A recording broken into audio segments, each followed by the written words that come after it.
It's a very early morning, 8 o'clock. So, punta tayong Dubai, guys.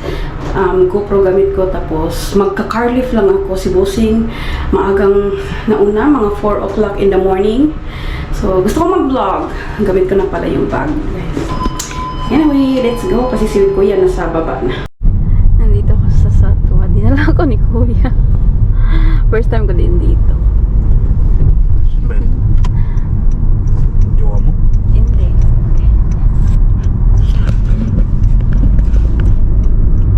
Car lift. Vlog ako, Kuya. Oy, Kasi mo. Mamaya. Anay. So, dinala ako ni Kuya sa Luneta. Charot. Dito daw po. So, ito yung restaurant. Dito ata si Kuya kumakain kasi dito kami. Ayan siya. First time ko talaga dito ba? Napauo ako ni Kuya. So, ito yung food nila, guys. Ayan. 2018. Ayan. Pansit lang ata kukunin ni Kuya. Hindi ko alam. Kakain lang naman ako eh. Ayan. Hindi ko alam kung anong sauce yan. Di ba? Ayan. Ayan siya. Ayan, bumili si Kuya ng pandesal sa Panadero. Ayan, pagkain ni Kuya. Gusto ko yung pandesal. Sure. Saan natin? Ikaw gusto mo na lemon, no? Ay, ayoko pa. Order si Kuya ng chicken. Magkano yung pandesal? Masarap. Tapos mag-gravy pala yun sa manok.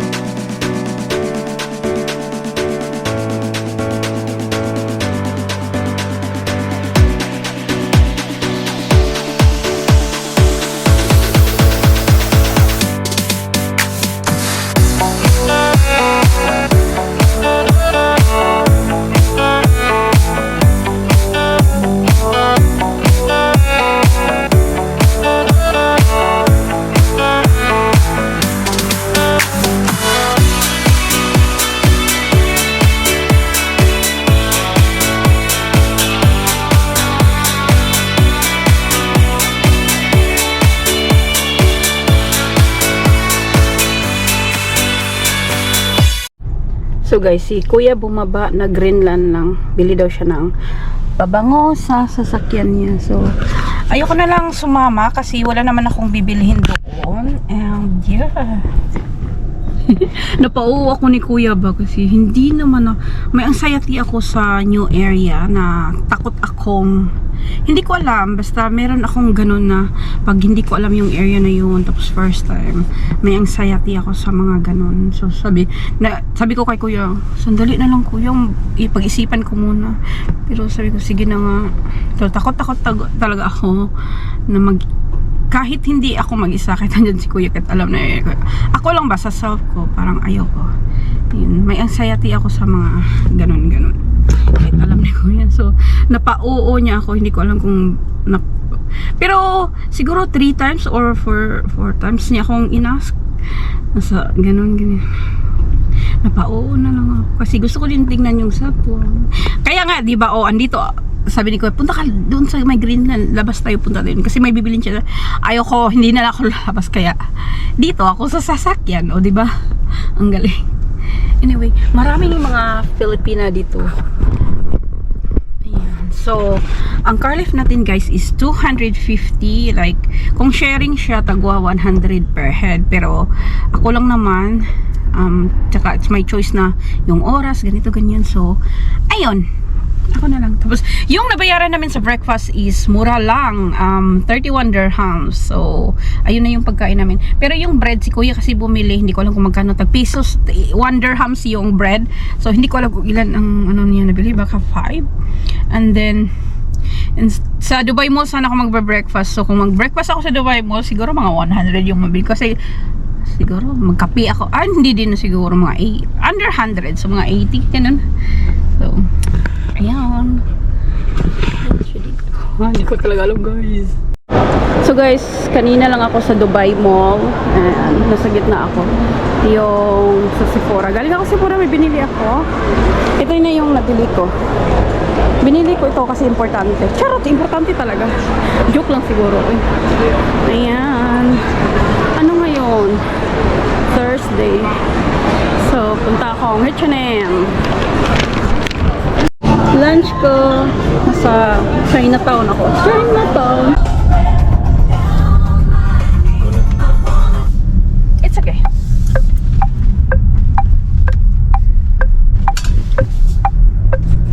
To 2412 tayo.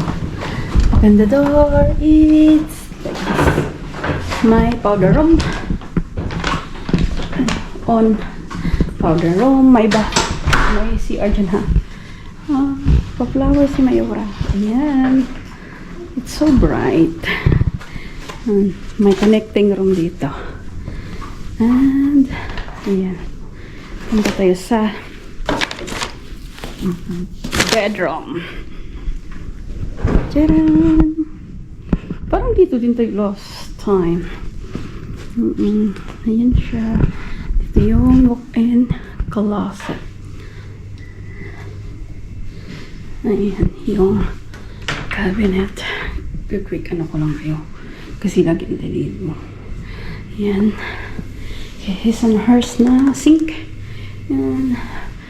Lagi na lang ganitong view na view. May plane. Iwan ko kung nakita niya. May plane. Ayan. Shower. Toilet. Let's go back to dito. Ayan. Tingnan natin yung view dito. View dito is view ng yung sa ano. Ayan yung ano ngayon? Frame. Dubai frame. Ayan. Merong dates at saka fruit kami. Nagbigay. Akala ko chocolate. Dates pala. Kain tayo. So guys, i-continue ko lang itong vlog na to nung nag-vlog tayo sa Dubai. So maybe 4 days later. Ito yung mga nabili ko sa Dubai guys. So una sa Sephora. Nagpabili si Busing ng perfume kasi naubos na yung sa kanya. And then kumuha na lang din ako. Dala lang din ako ng Glossier. Another one, rosebalm.com. To be honest, yung una ko is mga 1/4 na lang siguro. Pero kasi ako ang bumili ng perfume niya. So pag ako lang bumili, kinukolekta ko ito ba? Ito yung second backup ko. Pero different flavor or scent ba? This one is the rose one. Yung rose na scent. Kasi yung second ko is fig ata yun. Basta, anyway, yung first ko is strawberry one. So, ayan. So, I think 65 or 69 dirham. So, kinulek ko siya kasi gustong-gusto ko yon. And then, next is Reserve. Reserve. Ito siya. May nabili akong dalawa. Sana ba makita. Kasi walang size yung may nagustuhan ako doon guys. Walang size. Ito yung plain lang na t-shirt. Again, round one. Pero gusto ko yung beige. And this one is mura lang ito. Kasi sa plain naman ito eh. This one is 45 dirhams. So, and the next one is like their Valentine's edition. Ito naman is kasi may ano nga ito is 59 dirhams. So, pink with red heart siya na ganyan. So, and then, nagpunta ako ng Gap to. Anyway, ito yung, meron akong tatlo, pero gustong-gusto ko, depende sa kulay again, tingnan ko, kung makapunta ako, gusto kong kunin yung ibang kulay na magustuhan ko. V-neck kasi siya, guys. So, as much as possible, try ko V-neck dark blue. Ito na pagka-blue. At saka last is brownish. So, buy to get one siya. 59 dirhams. And the last one is sa mango. Hindi ako bumili ng plastic nito. Ang ano nito is a Claudia na jeans. Ayan. Yung length niya kasi guys is super duper okay sa akin. Ang nakalagay dito is high-waisted. Hindi siya tight fit na gusto ko yung parang skinny. Tight fit siya pero hindi siya skinny. And crop length. Yung length niya is tamang-tama lang sa akin. This one is not on sale. This one is 199 dirhams. And the last one is another color na Claudia. Again, crop na ganitong pagkakulay niya. Ayan. Gusto ko kasi yung length and ayan. Ayan, I think back to jeans. Hindi ko alam guys, basta ganun. So, thank you guys. Yun ang short haul natin with a vlog. Kasi, yung si kuya pala, second time ko na akong nag-car lift dati. Sa kanya pa rin ako, sa kanya ako nag-ano. So, sabi ko, kinunta ko siya kasi si Busing kasi guys, nung time na yun, nauna siya. Basta, ang daming ganap. So, gusto ni Busing na mag-meet na lang kami sa mall. So, kinunta ko si kuya. So, hindi totally ko siya kilala. Kilala ko lang siya pag nag-ride ako sa kanya. Pero twice pa. Second time ko pa yun. So, inano niya ako na kumain doon. So, napa-oo ako. Anyway, ayun, yan. May contact na ako kung gusto kong pumunta ng Dubai. Charot! Anyway, shukran for watching guys. Please don't forget to like, subscribe, and I will see you again guys. Bye-bye!